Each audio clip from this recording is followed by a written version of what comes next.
పశ్చిమాసియా దేశాల యుద్ధం కొనసాగుతున్న వేళ అమెరికా టెక్ కంపెనీలపై ఇరాన్ బాంబులు వర్షం కురిపిస్తోంది. మొన్న అమెజాన్, ఇవాళ వరాకిల్ కంపెనీలపై దాడులు చేసింది. మెటా, గూగుల్ ఆఫీసుల పైన దాడులు జరిగే అవకాశం ఉన్నట్లు కూడా ఇరాన్ ప్రభుత్వ వర్గాల నుంచి అయితే సమాచారం అయితే అందుతుంది. అదే జరిగే ప్రపంచ వ్యాప్తంగా టెక్ విభాగంలో సంక్షోభం ఏర్పడే అవకాశం అయితే ప్రధానంగా కనిపిస్తుంది. తాజాగా దుబాయ్ లోని వరాకిల్ డేటాబేస్ ను లక్ష్యంగా చేసుకుని ఇరాన్ దాడులు చేస్తోంది.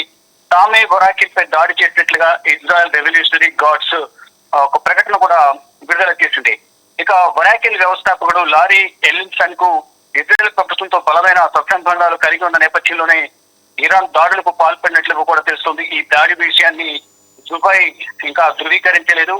మొన్న బహ్రెయిన్ లోని అమెరికన్ డేటాబేస్ లక్ష్యంగా దాడి జరిగినట్లుగానే తెలుస్తోంది. ఇక ఇటీవల 18 అమెరికన్ టెక్ కంపెనీలను టార్గెట్ గా చేసుకుంటామని ఇరాన్ వార్నింగ్ ఇచ్చింది. వార్నింగ్ ఇచ్చినట్లుగానే ఆ కంపెనీలకు సంబంధించి టెక్ కంపెనీలు అమెరికా, ఇజ్రాయెల్ కు సైనిక గూఢచర్యంపై సహాయం చేస్తున్నాయంటూ కూడా ఇరాన్ ఆరోపణ చేస్తుంది. ఇక ఇరాన్ దాడులతో అమెరికా టెక్ కంపెనీలో వణుకు పుడుతోంది. అయితే గత నెల రోజులకు పైగా కూడా అమెరికా, ఇజ్రాయెల్, ఇరాన్ మధ్య దాడులు కొనసాగుతున్న నేపథ్యంలో ఇటు అమెరికాకు సహకరిస్తున్న కంపెనీలు కానీ ఏదైతే దేశాలు ఉన్నాయో ఆ దేశాలన్నింటిపై మేము దాడులు చేస్తామంటూ కూడా మొదటి నుంచి ఇరాన్ చెబుతోంది. దానిలో భాగంగానే పశ్చిమాసియా దేశాలను ఇటు గల్ఫ్ కంట్రీస్ ఏవైతున్నాయో group of Gulf cooperation council ఉన్న కంట్రీస్ ఏవైతున్నది, మరో పశ్చిమాసియా దేశాల్లో ఉన్న ఈ దేశాలన్నీ కూడా పశ్చిమాసియాలో ఉన్న దేశాలన్నీ కూడా అమెరికాకు సహకరిస్తున్న నేపథ్యంలోనే ఇటు అమెరికాకు సంబంధించిన ఆర్థిక మూలాలు ఎక్కడెక్కడైతే ఉన్నాయో ఆర్థిక మూలాలపై దెబ్బ కొట్టడంతో పాటు ఇటు మొత్తం ప్రధానంగా అమెరికాకు సంబంధించి అన్ని విషయాలను చేరవేస్తున్న కంపెనీలు ఏవైతున్న టెక్ కంపెనీలు వాటిని గూఢచర్యానికి సంబంధించిన సహాయ సహకారాలు అందిస్తున్నాయనేది ప్రధానంగా ఇరాన్ ఆరోపణలు చేస్తుంది. దానిలో భాగంగానే ఇటువంటి టెక్ కంపెనీలపై దాడులు చేస్తున్నామంటూ కూడా ఇరాన్ వార్నింగ్ ఇస్తూ ఉంది. అంటే ఒకవైపు ఇజ్రాయెల్, అమెరికా దాడుల నేపథ్యంలో ఇరాన్ ఇప్పటికే ఆర్థికంగా కుదేలైన పరిస్థితి కనిపిస్తోంది. మొత్తం ఇరాన్ కనుక మళ్ళా పునర్నిర్మాణం జరగాలంటే కొన్ని సంవత్సరాలు పట్టే అవకాశం ఉందనేది కూడా అంతర్జాతీయ నిపుణులు చెప్తూ ఉన్నారు. కానీ ఎక్కడ కూడా ఇరాన్ కూడా వెనకడుగు వేయకుండా దాడికి ప్రతిదాడి ఉంటుంది అనేది కూడా వారి దాడులనే ప్రధానంగా అర్థమవుతుంది. దానిలో భాగంగానే ఇటు అమెరికాకు సంబంధించిన వైమానిక స్థావరాలు ఎక్కడైతే వారి ఉన్నాయో పశ్చిమాసియా దేశాలు కానీ గల్ఫ్ కంట్రీస్ లో కానీ అక్కడ మరోవైపు ఇజ్రాయెల్ కానీ దాడులు చేస్తున్నాయి. దానిలో భాగంగానే అమెరికాకు సంబంధించిన టెక్ కంపెనీలపై ఇరాన్ బాంబుల వర్షం కురిపిస్తోంది.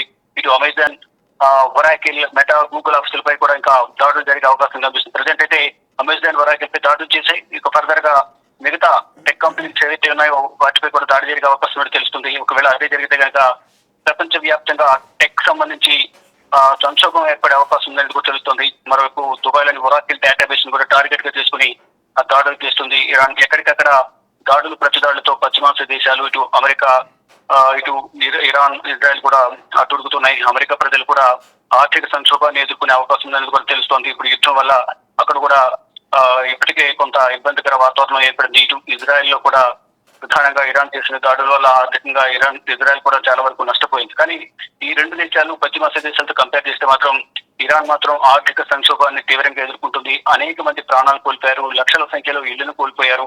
అందరూ కూడా శిథిలాలకుండా శవాల దీపాలు దర్శనమిస్తూ ఉన్న పరిస్థితి కనిపిస్తోంది. ఎక్కడ కూడా ఇరాన్ ఆదుకునే పరిస్థితి, అక్కడ ప్రజలకు కూడా అభయాస్తం ఇచ్చే అవకాశం కూడా కనిపించడం లేదు. ఒకవైపు దాడులను ఎదుర్కొంటుంది, మరోవైపు ప్రజల ప్రాణాలు, సాధారణ ప్రజల ప్రాణాలు కూడా ఇరాన్ కోల్పోతున్న పరిస్థితి కనిపిస్తుంది. ఈ సందర్భంలో ప్రతిదాడి అనేది కంపల్సరీ ఉంటుంది. అమెరికాకు ఎవరైతే ఆశ్రయం ఇస్తారో ఆర్థిక మూలాలు ఎక్కడైతే ఉన్నాయో అమెరికా కంపెనీలకు సంబంధించిన టెక్ కంపెనీలు ఏవైతే వాటన్నిటిపై దాడి చేస్తామంటూ ప్రకటన చేస్తుంది. ప్రకటించినట్టుగానే ఆ కంపెనీలపై దాడులు చేస్తుంది. అయితే ప్రతిగా అమెరికా కూడా దీనికి ఖండిస్తూ ప్రతిదాడులు చేస్తుంది. దీని ద్వారా ఇరాన్ ఇంకా నష్టపోతూనే ఉంది. కానీ ప్రజెంట్ సిచ్యువేషన్ చూసుకుంటే ఫిబ్రవరి 28 యుద్ధం ప్రారంభమైంది.